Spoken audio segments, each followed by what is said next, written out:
Michael Ruben, bro. You sent me a clip. I watched this clip, bro.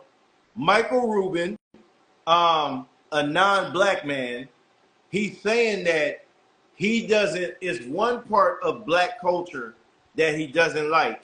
He doesn't like Hold on, when Rob. I don't want to cut you off, but you got to tell people who Michael Ruben is first before you get into it.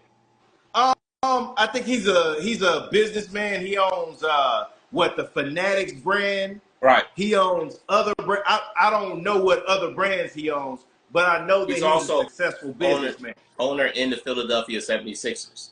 Okay, that too. Yeah, that's the biggest thing for what he's known for. Okay, and he's good friends with Meek Mill. Right. And Jay-Z, I assume. Right.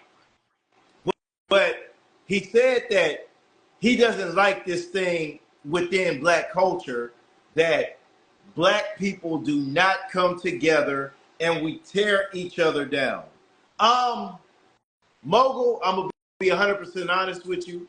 When I watched that clip that you sent me, that was a little cringe for me. I don't believe, even if he's right, wrong messenger. I'm big on keeping family business. If that's how he feels, cool. Keep that to yourself. Discuss that amongst whoever you discuss that with.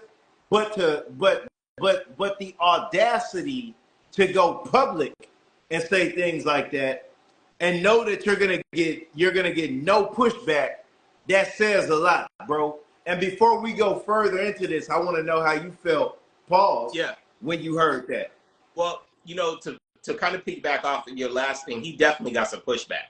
Oh, wow. And he actually tweeted out somebody that he really, really respected and highly known called him and told him it's not his position to be speaking on stuff like that. If I'm guessing who that person is, that sounds like a move Hov will make, right? Meek Mill also tweeted out Mike Ruben shouldn't be speaking on black people's business or whatever like that. He ain't familiar with that. So he definitely got a lot of pushback. And, he was receptive towards it, most importantly, because I think he understood, because he did tweet it. He apologized and, stated that, he was out of line for whatever. So here's my thing, man. Mike Ruben got a little bit too comfortable. Absolutely. Mike Ruben is known for a lot of things. Mike Ruben is the owner of the Philadelphia 76ers. Mike Ruben, along with Jay-Z, Robert Kraft, Meek Mill, and a bunch of teams, they put together what's that program, like, to get a lot of people out of jail? I forgot the name of that program. Oh, like the prison reform. Prison reform. So they put together prison reform. Michael Ruben was obviously a big factor in getting Meek Mill out of jail when he was dealing with that black judge that was going heavy on him. Michael Ruben is famous for his all-white parties that you damn near see every celebrity in the world show up to. Mike Ruben got a little bit comfortable, though, with black people, where he felt like he could talk on our situations. But here's my thing also, where I disagree with the whole statement overall. Not only the fact that he was out of pocket, but I disagree with the whole statement of he hate to see black people treat other black people like that. Because my whole thing is this. Now, this kind of reminds me of this whole black on black crime thing that people be touching on a lot with us. And I always tell people that statement is completely bullshit, right? Before I get into why black on black crime is completely bullshit, and that statement period to say how black people treat each other is bullshit, I'll let you follow up, because I got a lot to say on that. I think what he said was true, because these are conversations we have amongst ourselves. I don't want to hear it from him. I think people should focus on their own culture. There are, in other cultures, there are things going on amongst them that they need to handle amongst them. Right. Instead of reaching over into ours and pointing the finger and being like, hey, y'all need to stop doing this. Well, fam, you got a whole mess of a situation going on where you from. Y'all need to deal with that over there and allow us to deal with this here, man. Right. Now, look, I agree with that, but But here's also the thing where I feel like the narrative on black people or black on black crime or black on black anything is nonsense. I think that's truly a narrative created by racist white people, right? And I'm gonna give you an example. Uh, when did you really start to hear about black on black crime being a thing? When did you really start to hear about that in the media? I can't tell you when, bro. Okay, so I can tell you when I really started to really hear about that being the focus of conversation, right? That was during 2020 when a lot of the riots was going on and the unjustly killing of black people, right? Mm-hmm. And you started hearing a lot of white racist people saying, "Oh, why do y'all care about what happened? Y'all kill each other every day." Oh. You know, when you start hearing somebody like Donald Trump saying, "Oh, in Chicago there was 45 murders on a Saturday," right? That narrative of black on black crime really started to take height at its peak to me during that time. And let me say why that's completely nonsense. Because if there's such thing as black on black crime, don't white people kill each other? Absolutely. Don't Mexicans kill each other? Absolutely. Don't Saudis kill each other? Don't other cultures and other races kill each other? Yeah. So why you don't ever title them as white on white crime? True. Yeah, I'm with you. Right. I'm with you. The focus is on us. Now, so that doesn't mean that there isn't issues in our community and our culture that we don't have to worry about, right? But to your point, it's not your business to try to title us and put us in a box and say we shouldn't care about the unjustly killing that happens to us as black people. We shouldn't care about the racism and discrimination against us as black people because we kill each other. That right there, like, boils my blood. That is like complete nonsense to try to put that narrative on us as a so-called black on black crime, and we shouldn't be worrying about what goes on within our culture or how other people treats us. And that's why I'm very weary or eerie when it comes to other people speaking on our culture. Bro, I remember, I want to say 10 years ago, I was at a birthday gathering, bro, and it was a bunch of black people. And there was this one white guy. I think the white guy was with this black woman, or he may have been with a white woman. I don't know. And for some reason, the conversation at the table were black people issues. And somebody asked this white guy his opinion on black people issues. And at that time, bro, I'm gonna be honest with you. At that time, I wasn't as I hate to use the term woke, but I wasn't as informed about my culture as I am now. Right. So I think I kind of went along with it. But looking back, it's like, I wouldn't even participate in that conversation. I probably would remove myself from that conversation because this conversation doesn't include him. So why does his opinion matter? Right. I don't want to hear from him when it comes to my family business. Right. Especially. Go ahead. Sorry. No, and let me say this to kind of piggyback what you're saying. Listen,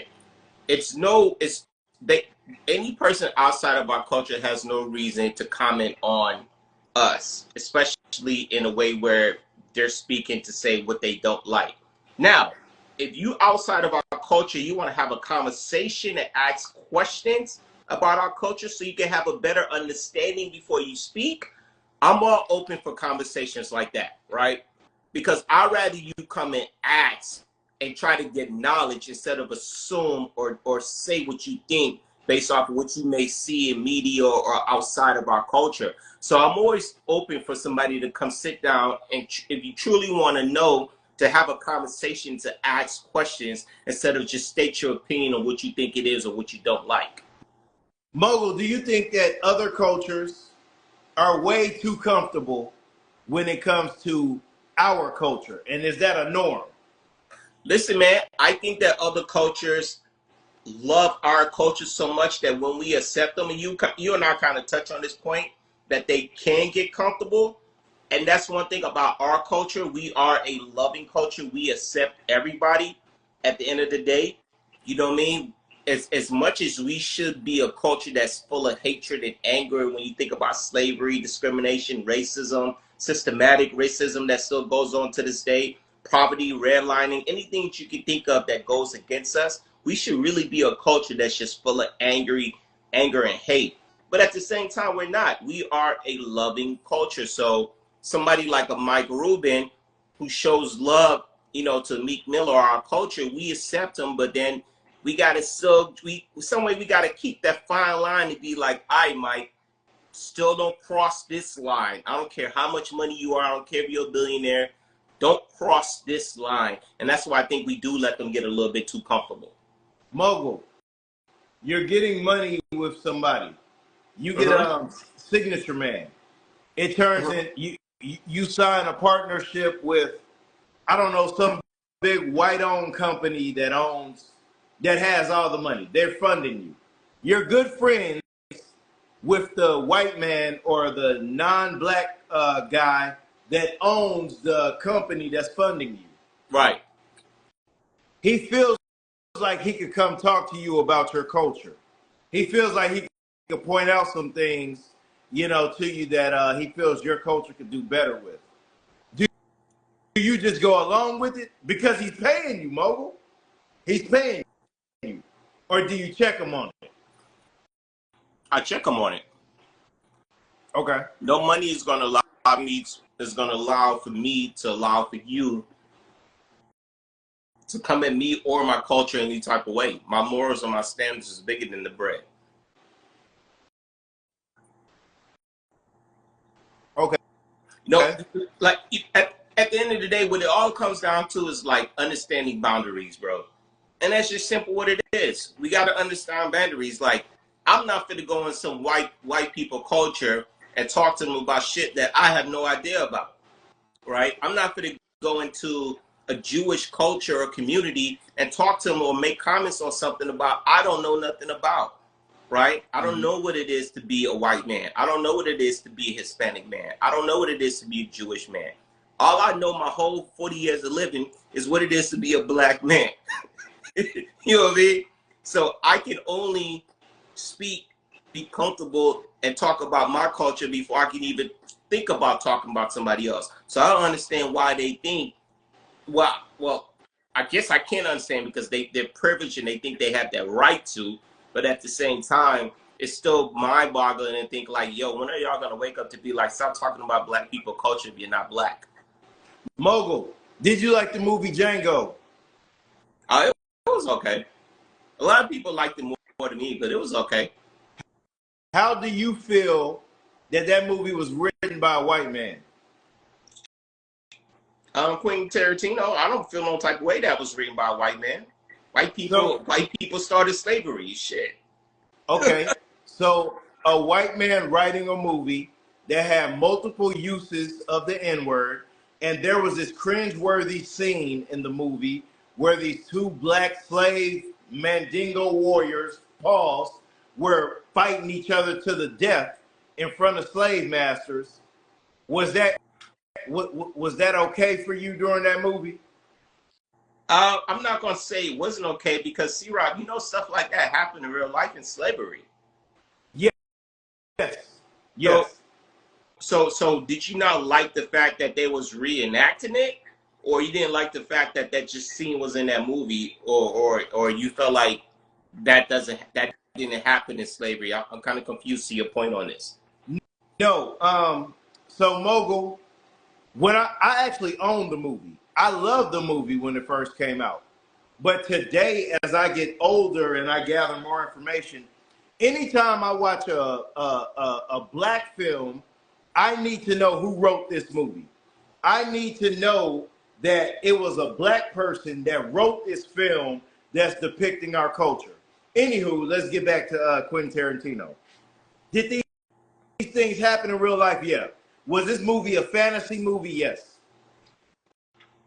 But just the idea that a white man is writing this movie and you have multiple uses of the N-word from white men being spoken to black men, today it's just cringeworthy, bro. It's just cringe. I don't feel good about it, bro. If I watch that, I probably can't even watch it today, bro. Real talk. Yeah, because I think you're looking at it from a perspective of 2024, right? You gotta understand this. That's what happened in slavery. They called us niggas. I mean, they called us niggas. They raped our women. But they had sex with men. You know what I mean? Other men had sex with men. They raped men in front of their families. Like, they did some of the most nastiest, cringeworthy things to us in real life during slavery. So when you see these things reenacted or depicted in these movies, you know, it's hard to watch because we're watching it from a 2024 perspective. But in reality, you know, it's what happened. It's what happened. Like, for me, I watch every slave movie there ever it is that's probably ever made. Like, the last one I watched the Emancipation movie with Will Smith. I watch these things because, for me, this is a collective thought of history that I want to know. I want to know what our people went through.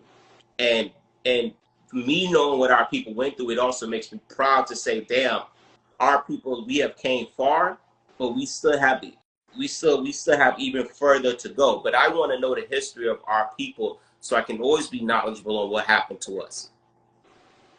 Mogul, did you watch the movie Superfly, the remake? With the young boy? Yes. Yeah, Rick Ross. The dude from Grownish. The guy from Grownish and the brother that played Eazy-E in the Straight Outta Compton movie. I did. Mogul, how do you feel that movie was written by an Asian man? I didn't know it was written by an Asian man. Okay. But I mean, but are we saying that black people shouldn't write white people movies? No, but what, I mean, I don't know of any white movies that a black person wrote. I don't know. Maybe there are some, I just don't know. Well, I mean, I'm pretty sure there are some if we do the research on it. But what I'm asking you, would you have a problem with that? No, but let me ask you this, Mogul. Do you think... Isn't that kind of contradicting a little bit? No, because I'm about to make a point. Okay. Do you think if a black man wrote a movie about a white family and he showed them in like a impoverished perspective and just hungry and needy and begging, and do you think that movie would be successful if a black man wrote this about a white person? You know, I that's hard to say. Would it probably get some negative feedback? Absolutely. But it's hard to determine if it will be successful, right? Because that would be based off the sales of the movie, whatever. But would it possibly get some negative feedback? Probably, absolutely. Do you think that movie would be allowed to come out, Mogul? I think will be allowed to come out because it's not like there's not white people who's white trash or white trailer trash or poverty people. I guarantee those people exist. Not every white person is rich or middle class. I guarantee you a black man wouldn't be able to highlight that. Not only that, Mogul, I guarantee you a black man wouldn't be able to write from the perspective of Hispanic people's failures, Asian people's failures, Indian people's failures, any other culture's failures. A black man wouldn't be able to write that and make it into a film and be successful. Yet, we allow other cultures to do that for us, and then we just run to the theaters. And I'm not trying to be all over the place, but this ties back to the original conversation, Mogul. Michael Ruben felt comfortable enough to speak on black issues, bro. And that's just not from a media perspective, bro. When it comes to movies or whatever, bro, white people or non-black people feel comfortable enough talking about the lowlights that we go through, and we give them a pass, bro. And that's not okay. At some point, we have to check people, and we have to do something different, and we have to do things to let them know that this can't continue, bro. Yeah. Yeah, I agree. I agree. And like I said, I like the fact that people actually spoke up and spoke out against Mike Ruben. And I love the fact that he was receptive towards it too. Like, you know, Mike Ruben is a billionaire. He don't have to give a fuck about what we say or what our opinions are. But for the simple fact that, listen, I think somebody like Mike Ruben, I think and I'm going to limit say, I think he genuinely do care, right? I think he genuinely do care because he do have great friends that are black. Like Meek Mill is one of his best friends. Jay-Z is his business partner. Jay-Z has ownership in Fanatics. I'm not gonna go out on a limb and say, oh, he gonna save every black person. But do I genuinely think he's a good guy who does care? Absolutely. I do genuinely get that vibe from Mike Ruben. I don't know him personally, right? But at the same time, I do think because he do care so much and he's been so receptive that, he spoke out of turn. But see, I like the fact of how he reacted.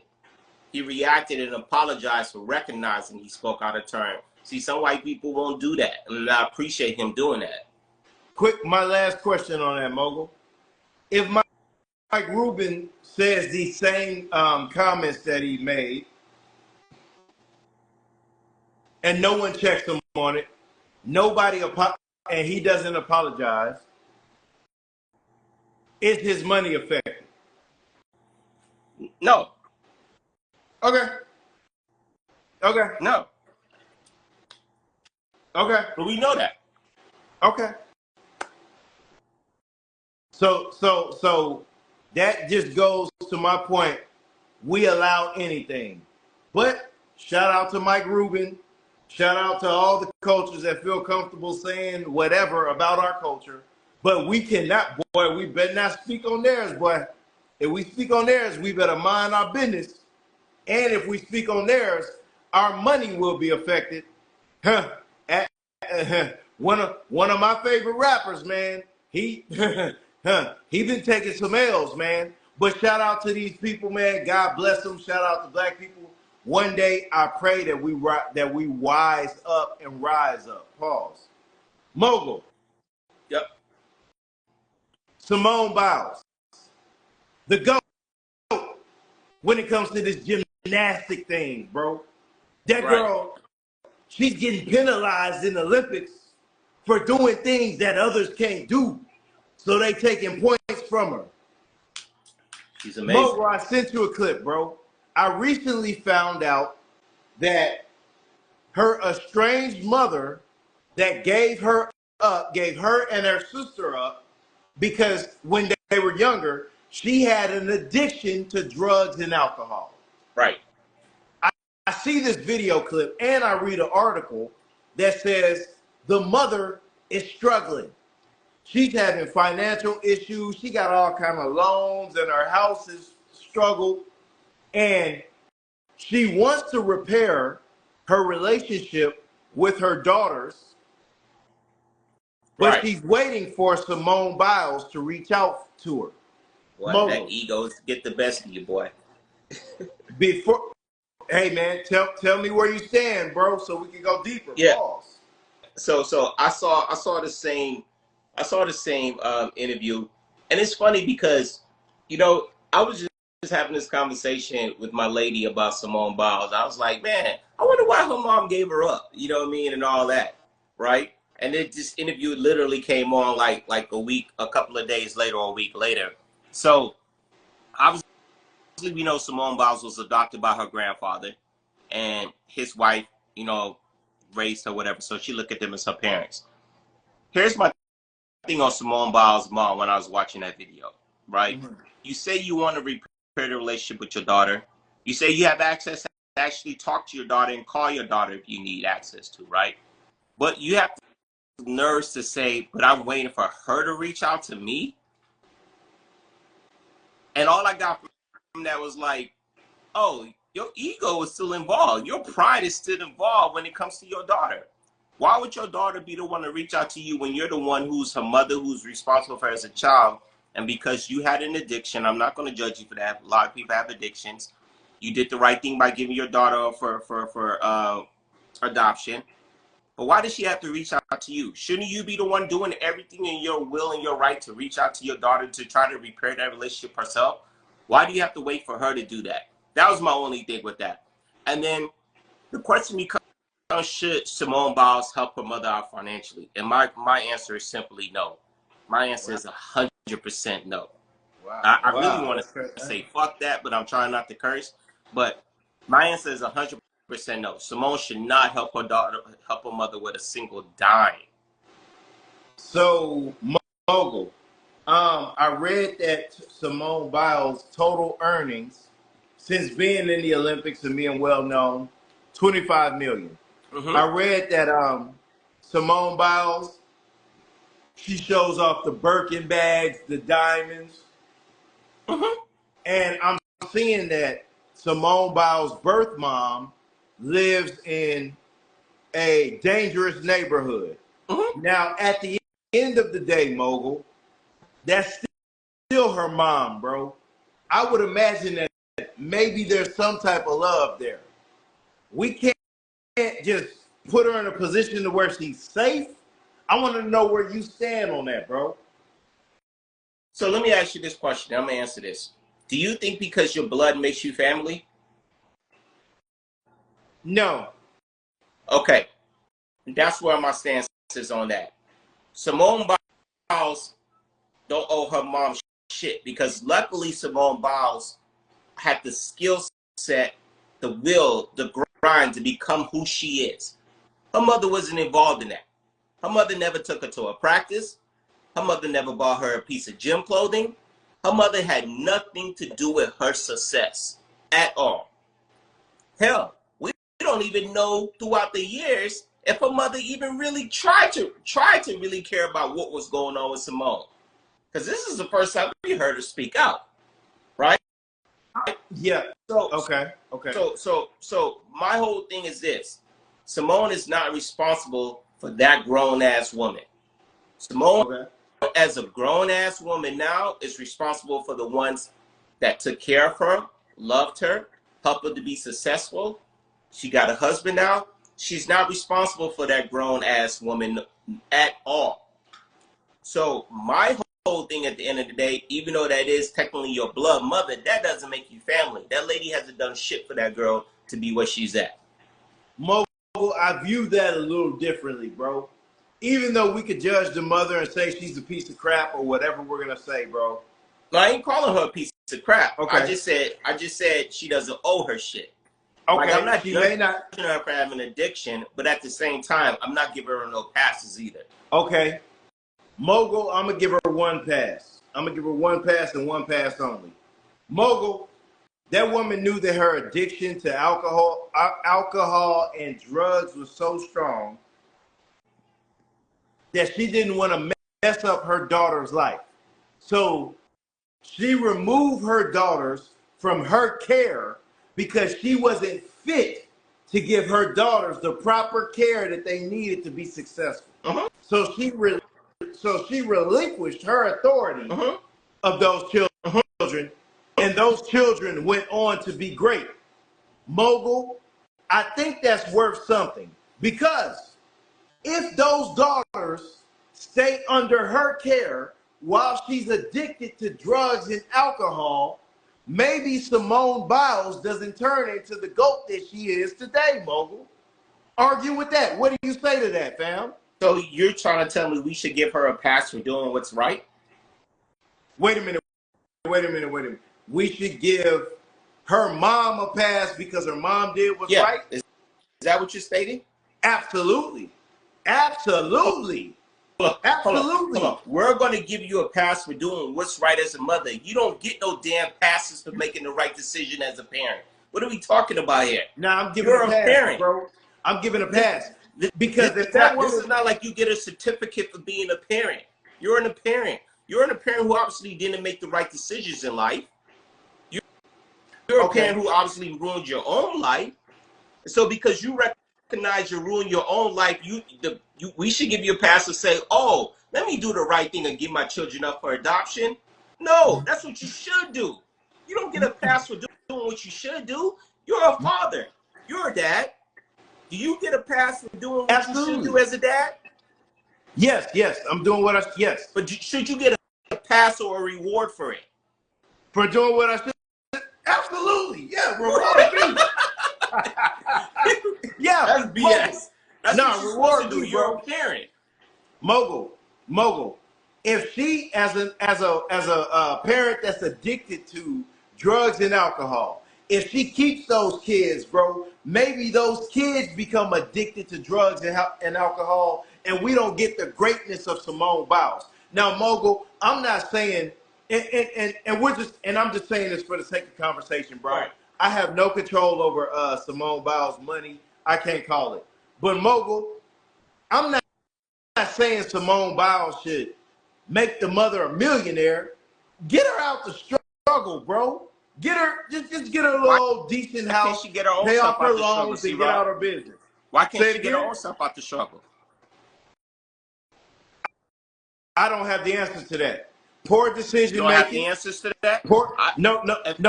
If I can guess why she can't get herself out the struggle right now. Poor decision making, and those decisions has set her back years, bro. Right. But I'm asking you, set her back years. But why can't she simply get herself out the struggle herself? She doesn't have the means financially to get herself out the struggle, bro. So why can't she go get a job? She has a job, bro. I don't know. I'm just asking. Why? She has a job. It's like at like the Dollar General. It's one of those hourly jobs, bro. So she has. So here, go ahead. Go ahead. So here's she what has I'm like. She has like $3,000 in, I think, credit card debt. She has college debt, and like she just don't. Wait a second. How does she have $3,000 in credit card debt? She's been an addict. Where do you have money to apply for credit? I mean, how do you even have opportunities to apply for credit? Mogul, she's been clean for years, bro. Okay. She's been clean. Good. I'm glad you said that. I'm playing chess with you. So you've been clean for years. So you had years to get yourself out the struggle and you still can't? Say it again. You had years to get yourself out the struggle. You said she's been clean for years, right? Yes. So if she has been clean for years, you trying to tell me for the past couple of years, I don't know how many years it's been. Let's just say it's 10 years. Okay. She can't get herself out the struggle in 10 years?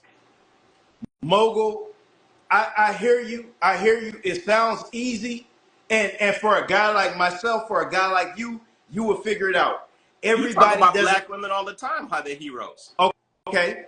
Everybody's not built like that, Mogul. Some people need a little assistance. Some people need a little help, bro. We can't always come from our perspective and look at somebody and be like, oh, you should figure it out. You should make it out. That's fine. Go get the help and assistance you need. But don't come to Simone Biles' address asking for it. Simone don't owe you shit. And here's my honest thing. Let's just be honest. I don't know this for sure, and I'm not going to say it, but if I was going to guess, Simone Mama still might be in that struggle, if you know what I mean. She still might be dealing with that struggle of addiction, bro. Trust me, if your daughter, and Simone Biles seemed like the nicest person in the world. Let's just put it like that. Simone Biles seems like the nicest, the sweetest person in the world, right? Hold on, my man Barack Obama right now talking at the DNC. She seemed like the nicest person in the world. You mean to tell me if her mom was truly clean, her mom was truly trying to better help herself, Simone couldn't help? I highly doubt that. I really think that Simone's mother is still in the struggle, bro. And that's why Simone is staying away from that shit. We also don't know if Simone in the past has tried to help her mom, but her mom's relapsed. That's good. And see, one thing you know about an addict, if you know anything about an addict, bro, there's only so much you can do for them until they truly want to do for themselves. Okay.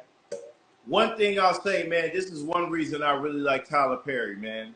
Tyler Perry said, now Tyler Perry, his father, he didn't know his father like that. Father wasn't active in his life.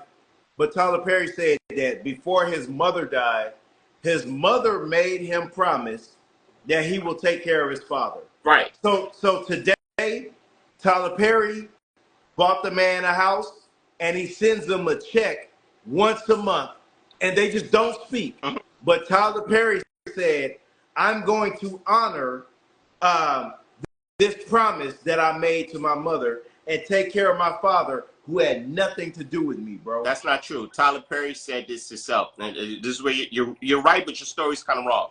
I know the story you're talking about. The guy you're talking about is actually Tyler Perry's stepfather. Found out he wasn't his biological father he wasn't his actual biological father till later.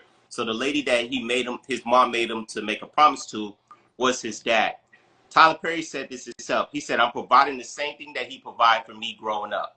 And that's just a roof over my head, and food. And he said, that's what I do for him to this day. Otherwise, I don't do nothing else for him. So at the same time, the dude still did raise Tyler Perry.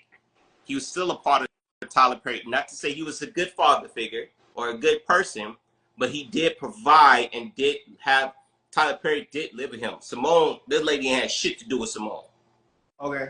I'm completely wrong on that, bro, because I remember Tyler Perry saying those exact words. Right. So you're right, bro. Point from Mogul. You're right. You're right. You're right. It's been pointing me all for the past month, bro. It's okay. Oh, nah, man, you're a wild brother. You're a wild brother. You're a wild brother. Nah, man, but shout out to Simone Biles, man. Right. I just believe in just operating as and she's not wrong. She's not wrong for not doing anything. I'm just looking at it from my perspective. Bro, if we lit and I'm a king, man, take this little, now I'm not finna lit you up though. I may not get you as lit as I am, but I may get you a little house minimum. I may get you out of the struggle, just keep you safe, pay off a few of them college loans, and then get out your way. Say what you want about me then. But what you're doing is giving a handout. How is that helping her get better for herself? I agree with you 100%, bro. When it comes to handouts, I do believe that people need a little help, but I do believe that a conversation should come with that help and with that handout. Mogul, some people need handouts, but a conversation should come with that handout. Hey, check this out, man. Check this out, sis.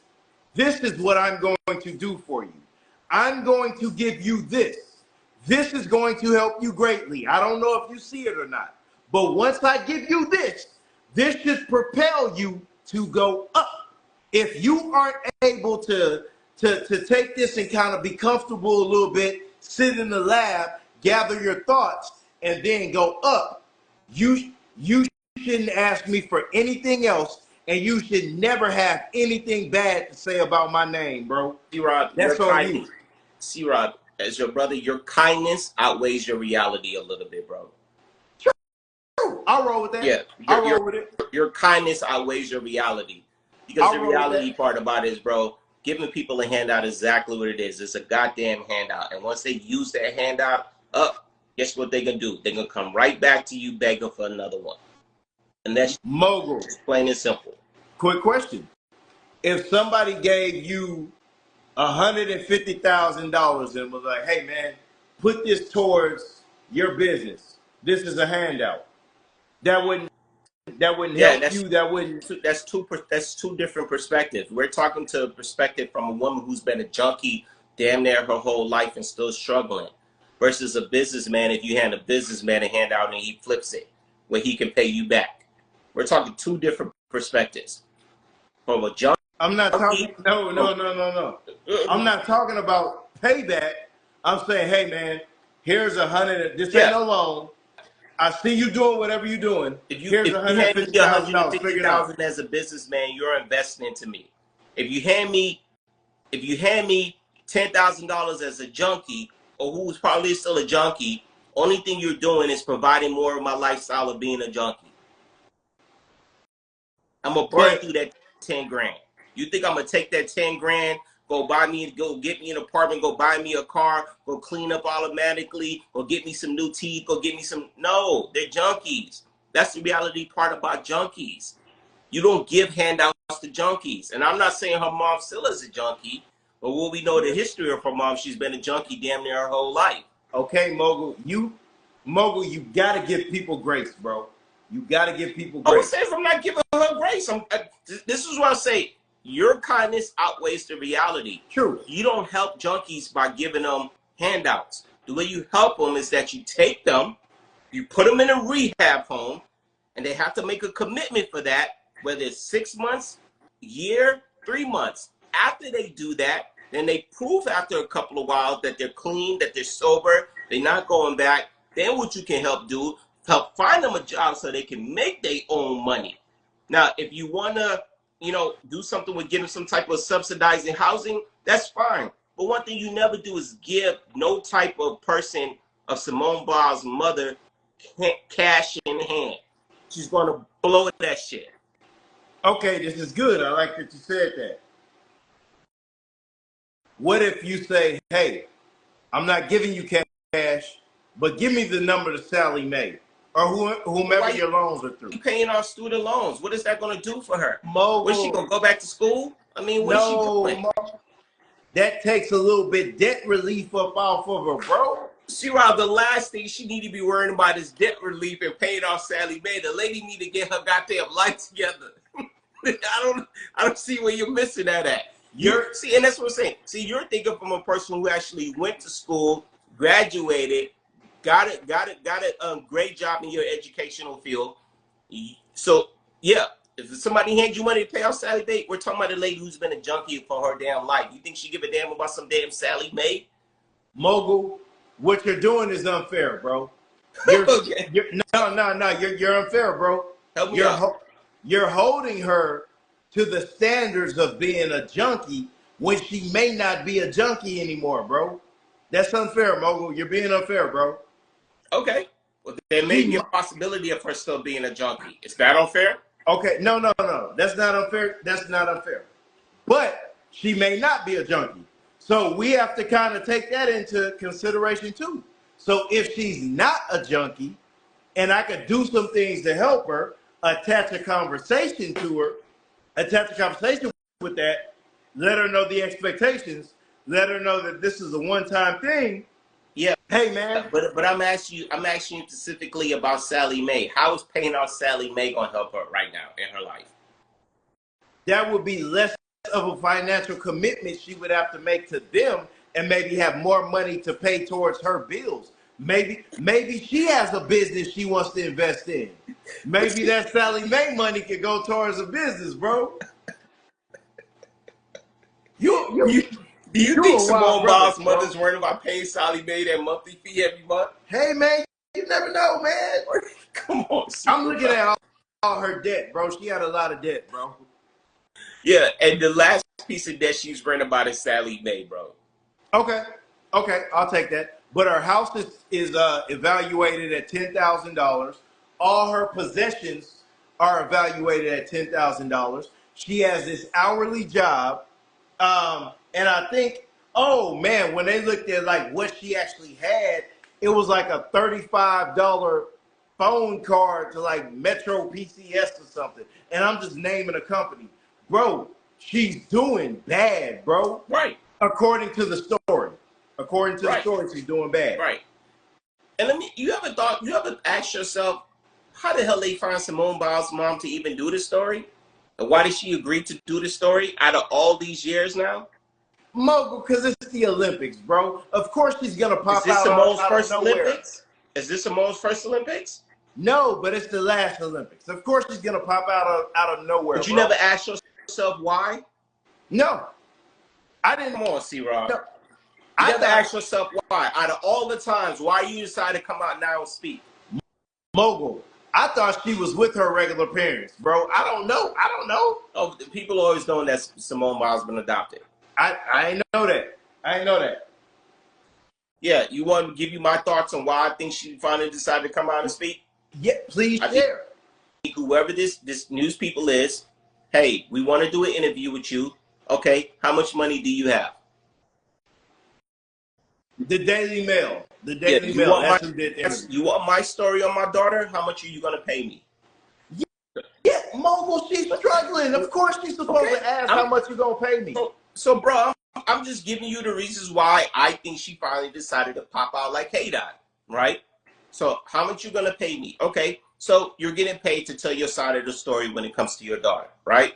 And now, when you're telling your side of the story when it comes to your daughter, obviously your past, everything comes up. But what is going to be the whole purpose of you telling this? You want to be able to reconnect with your daughter.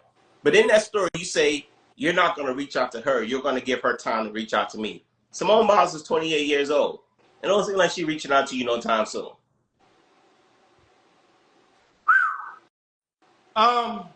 Maybe when she gets a little older, she might. She might. Nah, Maybe. nah, Maybe. nah. I can't predict the future. Maybe. So But I know as of now, obviously your daughter don't fool with you. And once again, I'm only judging Simone by what we see on TV. A great okay, young lady, personality, absolutely. character. It seems like if Simone Biles ain't fooling with you, she ain't fooling with you for a reason. And I can respect that from Simone Biles. Simone Biles doesn't own anybody. But Simone Biles, if you would like to take some advice from a 40-year-old man who's not a professional athlete, who works in education, I would just like to say, hey man, I lost my biological mother, lost my biological father back in '98 that I've never known, lost my stepdad, quote unquote, who was my real dad. So when you talk about living parents, I no longer have those living parents. And with that said, take this from me, man. If you're able to have a conversation and make things right with your parents, whether they're right or wrong, hey, man, whether they're right or wrong, I would pray that you would do it while you have the opportunity to do it. Because once they're gone, hey, man, they're gone. And you can't get it back. Once they're gone, you can't wait 5 years from now and then be like, man, I wish I should have had that conversation with them. Hey, man, Simone Biles, you're in a position to tighten things up for it if you choose to. And if you don't, that's cool. Just sit on that, man. You the GOAT, man. Do GOAT things, You man. said some great things to parents who's actually in your life. I agree with you This because guy here, man. those parents is actually in your life. This guy here, man. Oh, hey, man, you a cold, Mogul, you a cold I brother, my brother. Cole brother, that's like that. Simone on old shit. Mogul. I think we cook for the people, bro. Absolutely, man. Good stuff, brother. Man, before we get out of here, man, I want to holler at the people, man. Um, I just want to say that you try to prepare for things, man. You try to prepare for these big events, and you're never ready. What I mean, man. For a long time, I was like, man, I want to wait till I have things together to have children. Um, and I find out that, hey, man, it's never the right time to have children. But here's what I got. When you go through these big events, bro, when you have things happen to you that you weren't ready for, you have years of experience of problem solving and you figure it out on the fly. I want to tell people, man, and this isn't about having children. This is about any big event, anything that you're trying to prepare for.